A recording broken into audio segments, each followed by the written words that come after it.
Welcome back, my friends, to the show that never ends. We're so glad you could attend. Come inside, come inside. Hello, everybody, and welcome back to another episode of Expat Conversations with your host, Michael Nolen. I want to say thank you very much to Dr. Marco Antonio Cortez Gradado, who is director of the University of Guadalajara's Institute of Innovation, Investigation, and Governance. Dr. Cortez is very gracious to let us have this outreach program for the expat community here in the Lakeside area. Also want to say a very special thank you to the Monte Carlo Hotel and Resort here on the north shore of Lake Chapala, on the west side of the city of Chapala, for letting us shoot our videos here, and I want to say thank you very much to them. Today we have Uncle Sam, well, not really Uncle Sam, we have Larry Pill. I'm an uncle. No. Who is an uncle and probably maybe a grandfather, he can be all kinds of stuff.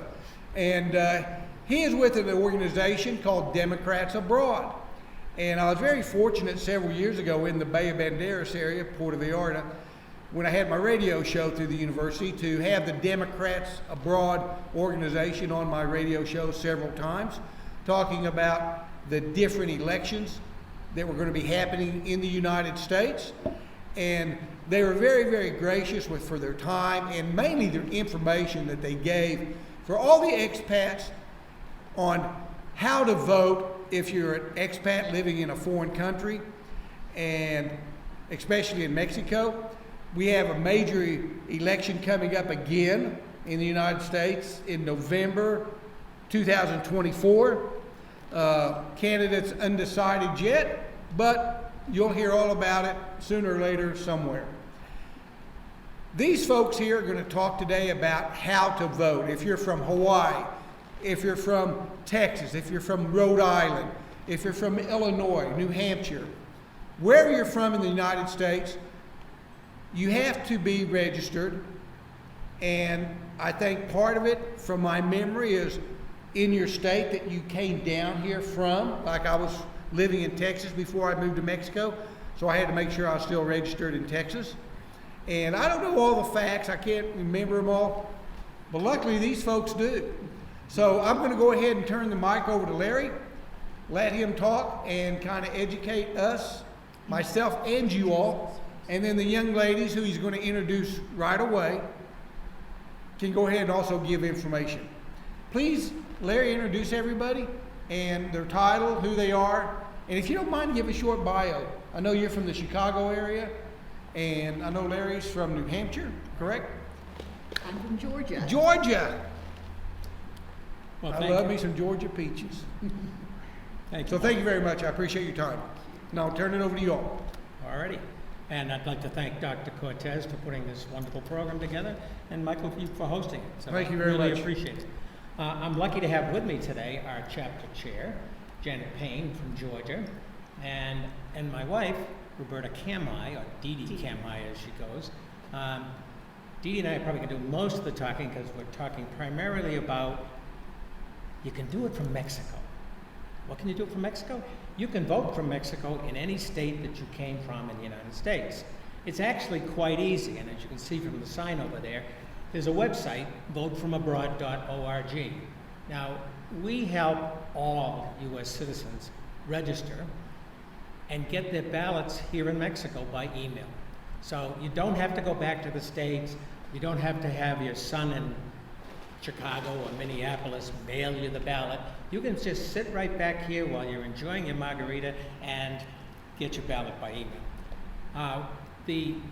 Why should you vote from Mexico? I get this question a lot. Why do I bother? Well, you have it by voting from Mexico. You establish yourself as an overseas voter.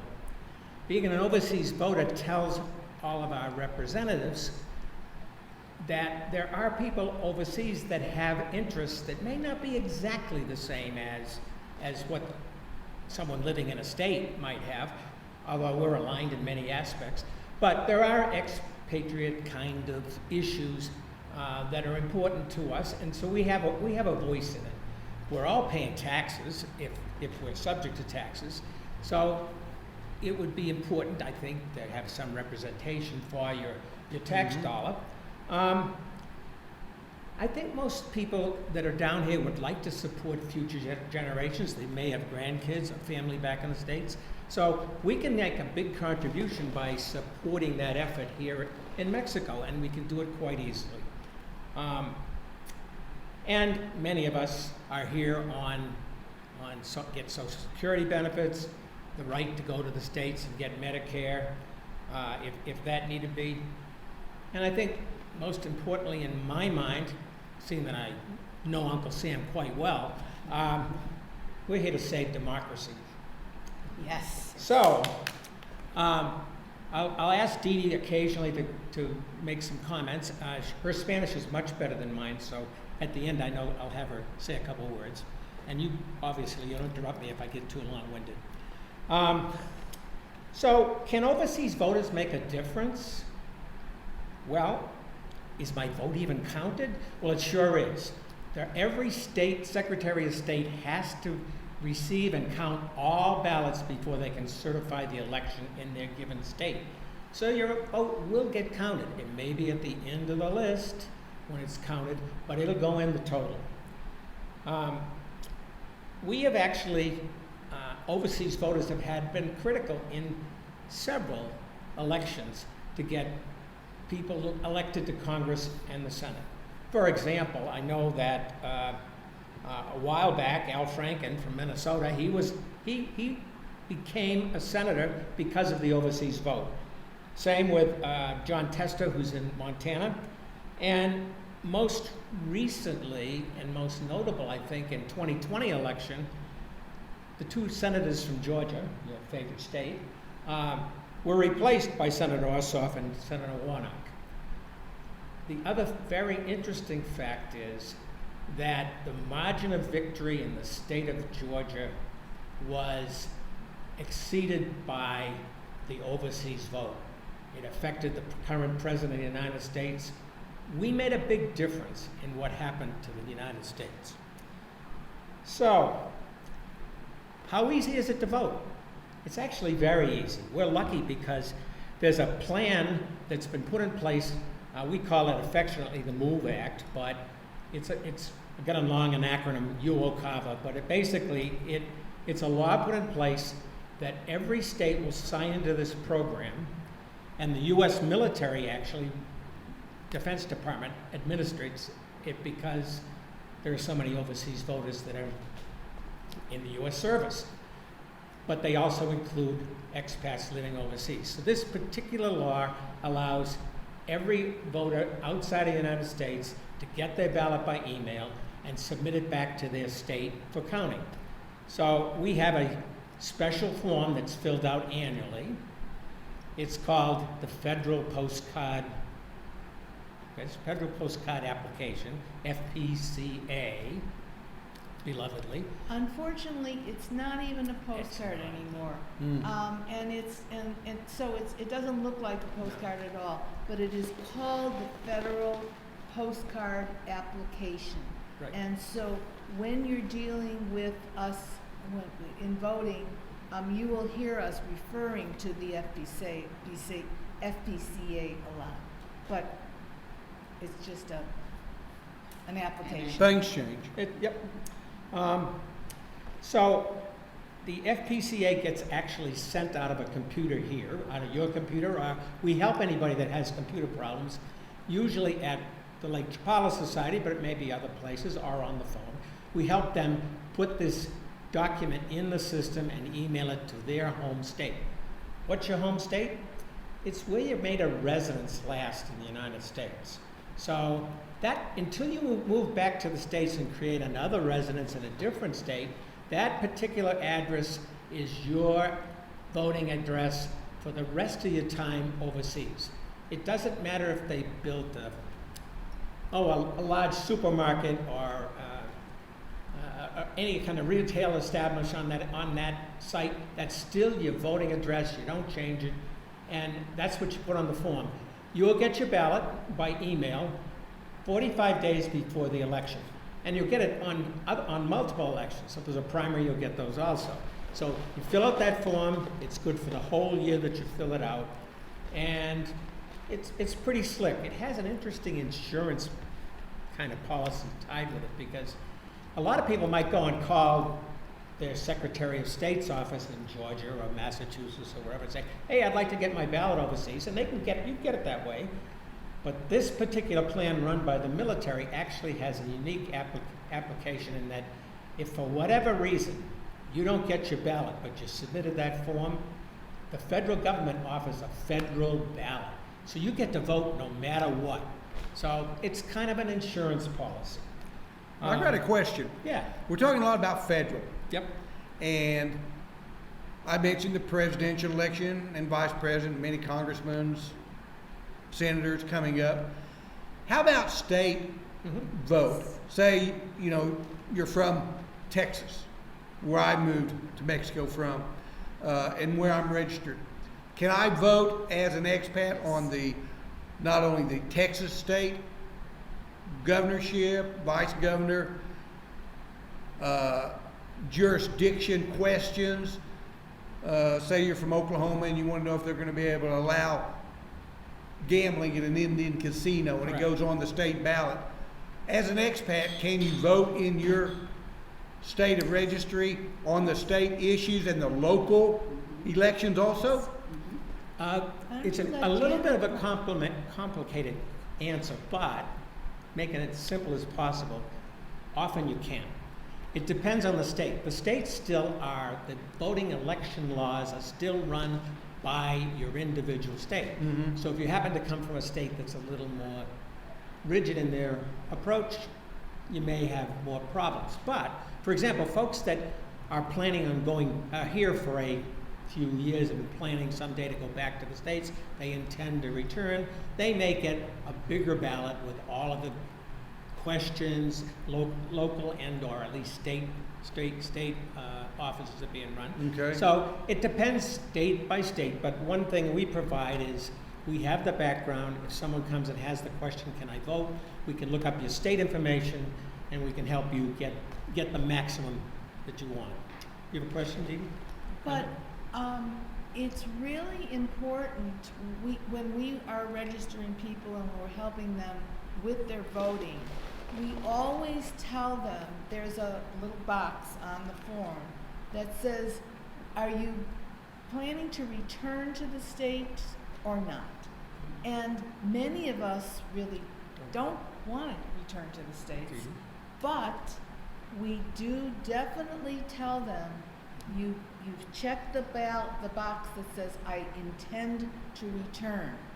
That is going to give you the ability to get your And you can down. decide to return. It's Right. Now, totally up to you. We're talking about return. We're talking about the snowbirds that come down for 6 months from Minnesota or Washington or Probably Oregon and then go back.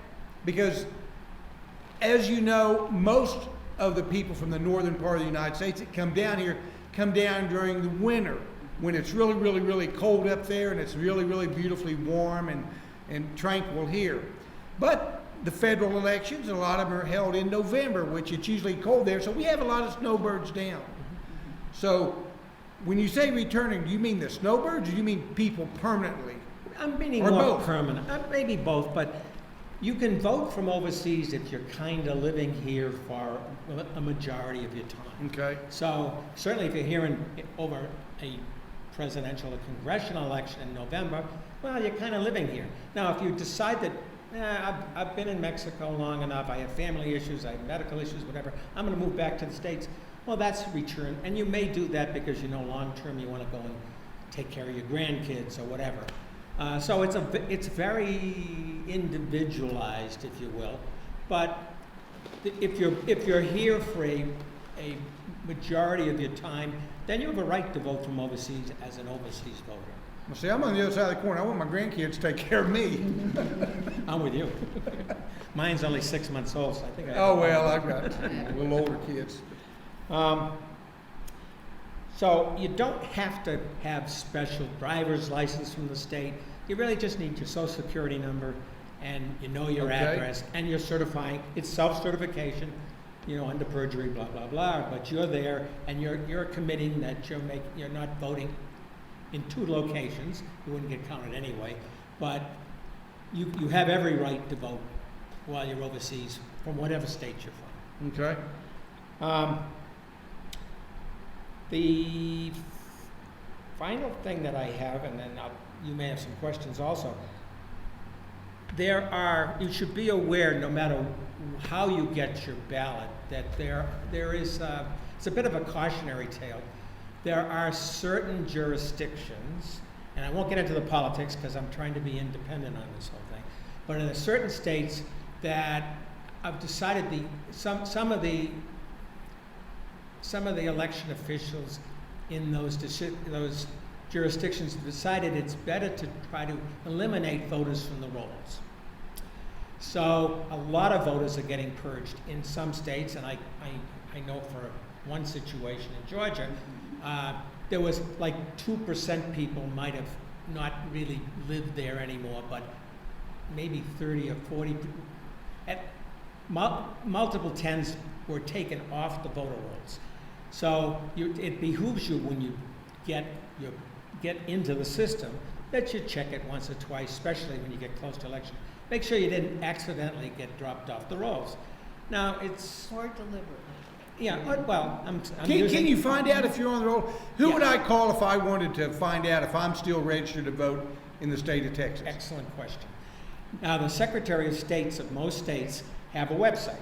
So in most cases, you can go onto that website and you can type in usually it's going to be your name and your social security number and maybe a couple of questions, and they will tell you if you're still registered or not. We can access that information ourselves also. So we would certainly, when we're helping people to register, if they have a question, we quite often go and tell them, well, you're registered now, but you're not registered to get your ballot by email in Mexico. So that's Okay. why we fill out the form.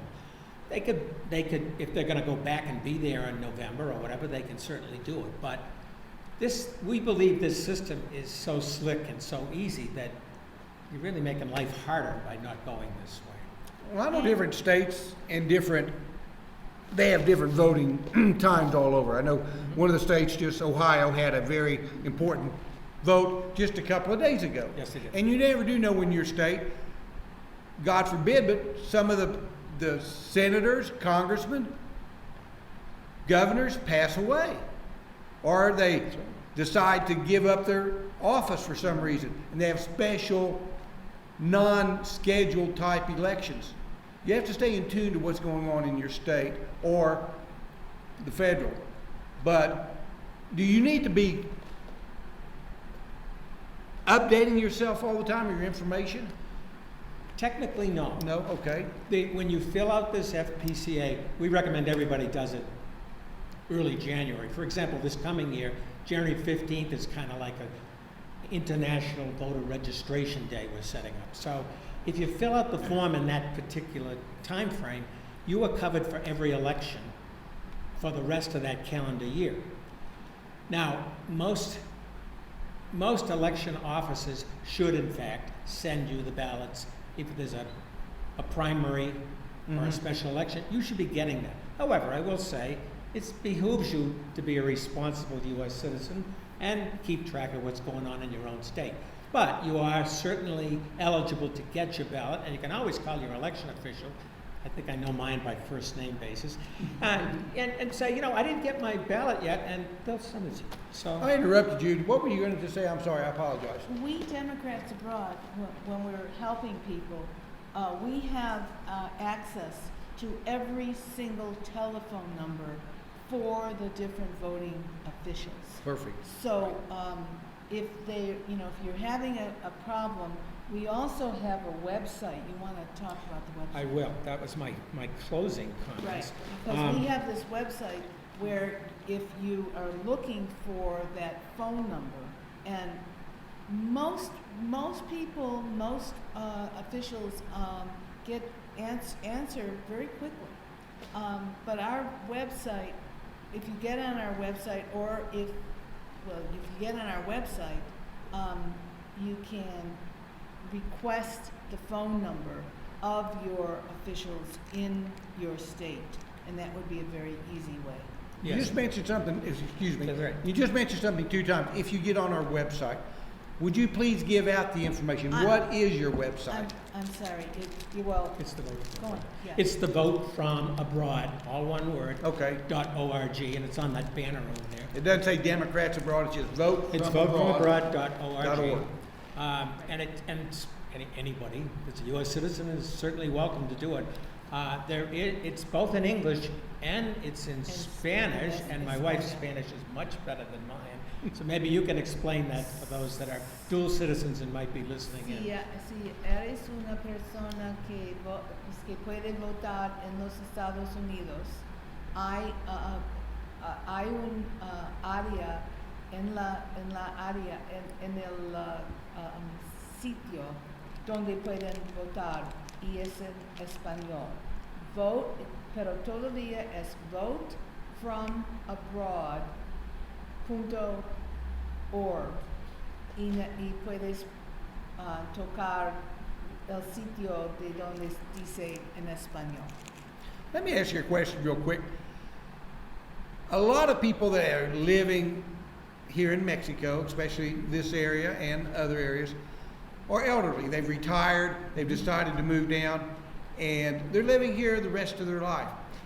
If a spouse passes away, are you obligated? I know if the spouse is collecting Social Security, you're obligated to notify the government, even though they may not ever know that the person's passed away. Social Security will keep sending them until they're notified. And it's not like one of the states where you're recognized as being in the directory of the state official death certificates, so they know who's passing away. They don't know who's passing away down here. Are you obligated in any way if your spouse passes away to notify the government and take them off the voting records? No. However, if you fill out this form every year, you have to sign it. If you're signing with someone else's signature, many states are doing cross-checks on the signatures. If they don't match, you're not getting in anyway, and then they may, if they suspect anything, you could get prosecuted. Well, I do know twice a year I get a form from Social Security and it asks me 4 Right. simple questions. I have to fill it out, sign it, have a friend mail it that's going to the States, or you can do it online. You have to do it through the consulate in Guadalajara, and it gets a little bit testy that way because they don't actually answer emails as fast as you'd like them to. And I've talked to the people at the federal benefits. They've been on my show a couple of times, and the consulate and the agents and the ambassador. It can get kind of murky, but the basic answer is no, you do not have to follow. No, you do not. Okay. I mean, it doesn't hurt if you're talking to your election officials, say, my spouse passed away 6 months ago. Well, we're But not that all on doesn't- first that's name not- basis like you you're are. not. But right now, it's really essential that people register to vote every single year. Okay. It used to be, and people are always telling me, well, I'm registered back in the States, so I don't have to register every year. But things are changing all the time. So the best thing to do is to register every year. Now, if you're a deceased person, you can't register. Well, I don't know about that. Well, Lazarus, yeah. he registered twice. You forget about him. But also, I wanted to point out, when you complete the application, you sign, and you're guilty of perjury. That's right. Yes, you can be prosecuted. No, we don't want that. Yes. They have to find you If first. You know, if I say that I am Larry or I am Dee Dee. And, I'll give an example of Texas, since you're a Texas photo. No, I'm an Oklahoman. Oh, you're I'm Oklahoma. born and bred Okay, and bred in okay. Oklahoma. I just had to live in Texas for a while because of my job. Well, this could happen in any state, but I have a retired attorney that I helped him get his ballot, and he received at his registered address in Texas somewhere. Muleshoe, Texas. Yes, that's where it was. He received a postcard saying, "Are you still there?" Well, he doesn't live there anymore, so it got bounced. So they took him off the voter rolls. So it behooves you as a voter to keep track of what's happening for your particular situation. And you can do that at the Secretary of State's website in your state, or, we certainly can help voters. We're here to help you. We're not here to vote. I want nothing to do with your ballot. It's how to vote, not who to vote. That's correct. That's my saying. That's And when you're exactly- talking about the Secretary of State, you're not talking about the federal government, you're talking about the state government. That's correct. That's correct. Because there are secretaries of state in each state, and then there's one big person that kind of runs. And the federal. website, No, there isn't anyone. Well, not for this. There's not Not a, for voting. no, I'm saying there's a Secretary of State of the United States That's right. federal government. Correct? But that doesn't But apply. that- No, I'm just saying, yeah, but that's there a is, totally different but a thing. Secretary of State in the state is responsible. That's the Correct. person you need to talk to. That's correct. The state level, not the federal. Probably someone in their office, but. Probably 50 clerks down. That's right, that's right. You'll never, unless you're Larry, you don't get to the Secretary of State very often. And I will tell you, there are several groups globally that help voters do this. For example, just not that, I think ours does an excellent job, but there's the American Benevolent Society. They have facility in Guadalajara, they have facility in Mexico City, Democrats Abroad, and there are others. So we're not the only show in town, but I think we're here on the ground. There's a lot of us here on the ground to help any voter that needs some help. I actually had a phone call someday, a while back, from Democrats Abroad, and the lady, I think, if I'm not mistaken, was in India. Yep. I thought, how? Because I asked her something about the weather in Las Vegas or somewhere, and she goes, "Oh, I'm in India." I said, "And you were Democrats was Abroad?" reminding you And to she vote? was an expat. Oh, I can't remember. It's been quite a while, and I can't remember what I had for breakfast yesterday. But Well, we have, there are how many chapters? I in want to the- say it's 110, 120 countries we're involved in, Right, so. right, right. It's a huge organization all over the world. I used to call people every year to remind them to vote. And I was from Mexico, but I was calling people that were living in Japan or in China, or it didn't really matter. That's right. My job was that I was reminding them to vote in their particular state. okay, well, we all know there's a big election coming up in November of '24. Is there anything date-wise they have to be sure? You said once a year, check your Secretary of State, but is there a certain time? No, you can't register within like 10 days. Well, every state's different. Right, but this Some are form will 60 get days, you some are 30. registered. Yeah. But is there any dates that people listening to the show now have to know of? I do need to be sure to be done Yep. by January 11th of 2024. I want you to give out the information if there is I any will do important that. dates. I would actually recommend, if you're really gung-ho on this, that you fill it out this year just to make sure it goes in okay and there's no hiccups. That being said, definitely early in January. There's Okay. no specific date, but the longer you wait, then there are primaries that happen, you might get aced out of those. So do it now if you want, you'll get used to it, and if you have problems, there's certainly help places on the website. We'll be happy, someone will get to you and give you a hand. If you have a specific question, you can contact me directly, Larry, but my email address for that is votelakechapala, all one word, @gmail.com. So have fun, and you can do it from Mexico. Anything else in closing that y'all would like to say? I did want to say, you were talking about getting in touch with your local Secretary of State's office. The website for every state is SOS dot, and then GA in my case, OK for you, IL for DD.com. Excuse me, Perfect. .gov, I'm sorry. .gov. Okay. Repeat that, SOS. SOS dot, whatever the postal abbreviation is, GA, OK, IL .gov. Correct. Well, go And ahead.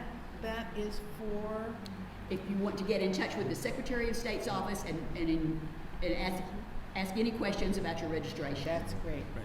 SOS. Well, I want to say thank you very much to all of you for taking your time to be on the program today and help educate the expats that are down here that need to know this information to get registered.